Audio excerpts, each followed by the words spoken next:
ایک میں سفر کے مہینے میں ایک عمل بتاتا ہوں. ان طاق دنوں کے اندر جو بندہ یہ پڑھ لے گا، ایک تو مرادیں پوری ہوتی ہیں، مشکلیں حل ہوتی ہیں، حفاظت کا نظام ہوتا ہے اور برکت کا نظام ہوتا ہے. جو بندہ ناف میں انگلی رکھ کے 66 بار، اس کا غصہ ختم، اس کے اندر جذبات ختم، اس کے خیالات پاکیزہ، اس کی زندگی میں راحت ملتی ہے. میں بے شمار لوگوں کو بتا چکا ہوں، مسنون دعا ہے. جو بندہ اس کو کثرت سے کچھ عرصہ لگاتار پڑھے، توجہ سے، قرضے اترتے ہیں اور یہاں تک اترتے ہیں رب غنی کر دیتا ہے. ایک صاحب مجھ سے کہنے لگے آپ مجھ سے اس دعا کی اجازت واپس لے لیں، میں اب گن نہیں سکتا. جو بندہ ہر اذان کے بعد یہ پڑھے گا، اللہ غیر اسباب سے، غیبی نظام سے اس کو حج کی سعادتیں بھی دیں گے، عمرے کی سعادتیں اور بار بار دیں گے. یہ 5 بول ہیں مبارک. کوئی بندہ اگر سفر کے مہینے میں اور اس کے علاوہ بھی زندگی میں اگر اس دعا کو 7 بار صبح شام پڑھ لے، اللہ پاک اس کی 5 چیزوں کی حفاظت فرماتی ہے. ایک میں سفر کے مہینے میں ایک عمل بتاتا ہوں. اگر کوئی شخص سفر کے طاق دنوں میں، مثلا پہلے سفر 3، 7، 5، 9، 11 طاق دنوں کے اندر صرف اور صرف ایک بار سورۃ والضحیٰ پڑھے، اور جب پہنچے ووجدک ضالًا فہدیٰ. سورۃ والضحیٰ کے 2 عمل ہیں، ایک ہے وَلَسَوْفَ يُعْطِيكَ رَبُّكَ فَتَرْضَىٰ، لیکن یہاں پڑھنا ہے ووجدک ضالًا فہدیٰ. جب فہدیٰ پہ پہنچے تو اپنی مشکل کا تصور کرے، اپنی پریشانی، حفاظت، برکت کا، اور اس کو صرف 11 بار دہرائے، ووجدک ضالًا فہدیٰ، بس. اس کے بعد سورت پڑھ لے.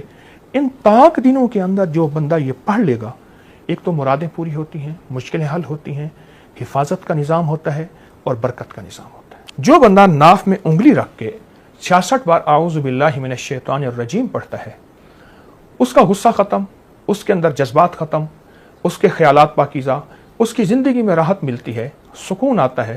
ہر نماز کے بعد، ورنہ صبح شام، وضو بے وضو ہر حالت میں ناف میں انگلی رکھ کے 66 بار اعوذ باللہ من الشیطان الرجیم پڑھیں. صرف ساتھ ایک بڑا مسئلہ میں جو لوگوں نے شیئر کیا، وہ بے گھر لوگ، جو ان کا گھر نہیں ہے، وہ کہتے ہیں گھر حاصل کرنے کے لیے وظیفہ دیں کہ ہمارا اپنا ذاتی گھر ہو جائے، اس والے سے رہنمائی کر دیں. ایک صاحب نے مجھ سے بات کی، ایک عمل سے میں نے استنباط کیا، اس کو فائدہ ہوا، پھر کئی کو اور بتایا، ان کو فائدہ ہوا. پہلے عمل واقعہ سن لیں، پھر عمل بتاتا ہوں. ایک شخص آقا کی بارگاہ میں حاضر ہوا، یا رسول اللہ صلی اللہ علیہ وسلم، گھر میں غربت، فقر، فاقہ، تنگ دستی ہے. آپ نے فرمایا جب گھر میں جا، سلام کر، ایک دفعہ قل هو اللہ پڑھ. اس نے یہ عمل شروع کر دیا. کچھ عرصے کے بعد اللہ کا نظام ایسا چلا کہ اس کے گھر میں اتنی وسعت آئی کہ حضور سے عرض کرنے لگا، یا رسول اللہ صلی اللہ علیہ وسلم، اب تو اللہ پاک نے اتنا عطا کیا ہے کہ پڑوسیوں کو بھی دیتا ہوں. میں نے اس سے کہا، مجھے کہنے لگا گھر نہیں ہے میرا. میں نے کہا سارا دن پڑھ السلام علیکم، اس کے بعد قل هو اللہ، پھر السلام علیکم، پھر قل هو اللہ، تیرا سارا دن وظیفہ یہی ہے، اور نیت کر میں اپنے گھر میں جانے کے لیے یہ پڑھ رہا ہوں. گھر ہے نہیں. اب آپ خود سوچیں، گھر تو ہے نہیں، وہ کرائے پہ گھر پہ تھا نا. میرا اپنا ذاتی گھر ہے، میں جانے کے لیے پڑھ رہا ہوں، یہ نیت کر. آپ یقین جانیے کچھ عرصے کے بعد اس کا مسکراتا چہرہ میں نے دیکھا، میں کام ہو گیا ہے. مجھ سے کہنے لگا جی کیا غیبی نظام چلا، ہم دادا پردادا سے کرائے کے مکان پہ آ رہے تھے، آپ کے اس عمل نے السلام علیکم، پھر قل هو اللہ، قل هو اللہ احد اللہ الصمد لم یلد ولم یولد، یہ مسلسل سارا دن اس نے پڑھا. چند دن، چند ہفتے، چند مہینے، کچھ عرصہ پڑھا، اپنا گھر مل گیا، اور گھر خوبصورت، بہترین. اللہم اکفنی بحلالک عن حرامک واغننی بفضلک عمن سواک. میں بے شمار لوگوں کو بتا چکا ہوں، مسنون دعا ہے. جو بندہ اس کو کثرت سے کچھ عرصہ لگاتار پڑھے، توجہ سے، قرضے اترتے ہیں اور یہاں تک اترتے ہیں رب غنی کر دیتا ہے. اور یہاں تک غنی کرتا ہے کہ میری زندگی میں کچھ واقعات ایسے بھی آئے ہیں کہ ایک صاحب مجھ سے کہنے لگے آپ مجھ سے اس دعا کی اجازت واپس لے لیں، میں اب گن نہیں سکتا. اچھا، قرضے گئے، غنی ہو گیا. اور پھر جو بندہ اس دعا پڑھے گا وہ غنی بھی حلال اور طیب طاہر مال سے ہوگا. سبحان اللہ، اس دعا میں وعدہ ہے. واہ. اچھا قبلہ، مدینہ پاک ہر انسان جانا چاہتا ہے، اہل ایمان جانا چاہتا ہے. جو لوگ عمرہ اور حج پہ جانا چاہتے ہیں ان کے لیے کوئی وظیفہ عنایت کریں. ہر اذان کے بعد 3 بار تلبیہ پڑھے، لبیک اللہم لبیک، لبیک لا شریک لک لبیک، ان الحمد والنعمت لک والملک لا شریک لک. یہ تلبیہ ہے. جو بندہ ہر اذان کے بعد یہ پڑھے گا، اللہ غیر اسباب سے، غیبی نظام سے اس کو حج کی سعادتیں بھی دیں گے، عمرے کی سعادتیں اور بار بار دیں گے. اصل میں کچھ ہستیاں ایسی ہوتی ہیں وہ سانسوں میں بستی ہیں, بے شک دلوں کی دھڑکن ہوتی ہے. اصل تو اپنے آپ کو فنا کرنا ہے. میرے حضرت رحمت اللہ علیہ, مجھے 4 دن ان کی جوتیاں سیدھی کرنے کا موقع ملا, کر نہ سکا, دعویٰ تو کیسے کر سکتا ہوں, لیکن انہوں نے جو زندگی دی, بہت صاحب جلال تھے جی, پر انہوں نے جو زندگی, آج جو کچھ ہے ان کی دعاؤں کی برکت ہے, والدہ کی عطا عنایت ہے, والد کا خاص نظر اور توجہ ہے. ان ہستیوں کی توجہات ہیں. تیرے ہی دم سے ہے رونق ہے.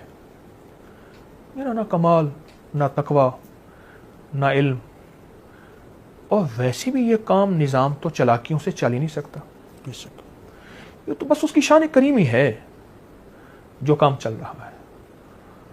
بس اس موضوع کو میں اس لیے زیادہ بیان نہیں کر سکتا, ان ہستیوں کی کیفیتیں پھر مجھ سے برداشت نہیں ہوتی.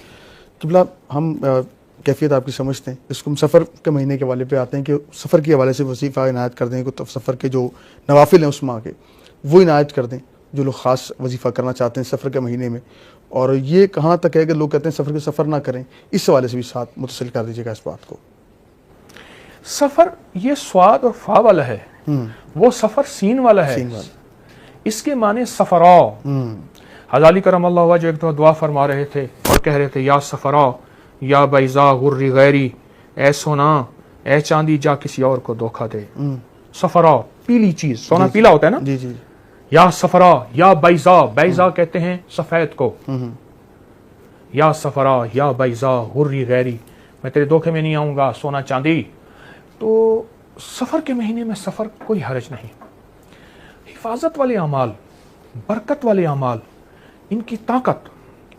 کوئی بندہ اگر بسم اللہ علی دینی و نفسی و ولدی و اہلی و مالی, 5 بول ہیں مبارک, کوئی بندہ اگر سفر کے مہینے میں اور اس کے علاوہ بھی زندگی میں اگر اس دعا کو 7 بار صبح شام پڑھ لے, اللہ پاک اس کی 5 چیزوں کی حفاظت فرماتے ہیں. دینی و نفسی, اس کی جان, جی, و ولدی اولاد, و اہلی فیملی گھر والے, و مالی اس کی دولت مال اسباب, اس کی پراپرٹی ساری چیزیں.